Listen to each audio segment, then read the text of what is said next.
Alors les croqueurs de pommes existent au niveau national depuis 37 ans. Les croqueurs de pommes de la Corrèze, c'est une association locale de la Corrèze qui a été créée en 2003. Voici 13 ans. Aujourd'hui, c'est la 11e fête du verger familial des croqueurs de pommes de la Corrèze. Nous allons trouver une exposition de fruits, plus de 100 variétés, essentiellement des pommes pour 80 variétés. Parmi ces pommes, il y a 44 variétés d'origine corrèze.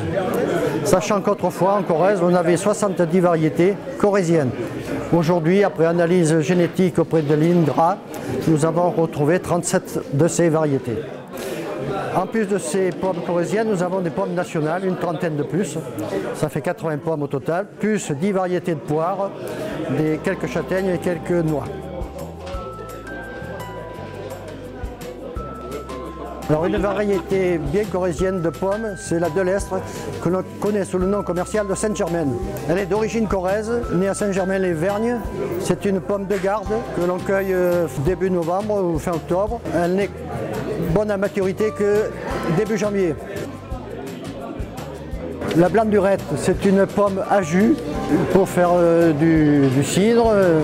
Elle est croquante, elle est mûre en novembre. Il en existe plusieurs variétés, si je puis dire. La Blanc-Durette grasse, la Blanc-Durette grosse, la petite. Et il y en a une autre qui s'appelle la Coquette de Meillard, c'est une Blanc-Durette aussi. Alors là, l'association, elle est composée aujourd'hui de 222 adhérents et nous avons plusieurs activités toute l'année. À partir du mois de mars, nous avons des séances d'initiation à la taille et à la greffe qui s'effectuent dans notre verger à Saint-Clément. Alors notre verger de Saint-Clément, c'est un verger où il y a 300 arbres fruitiers.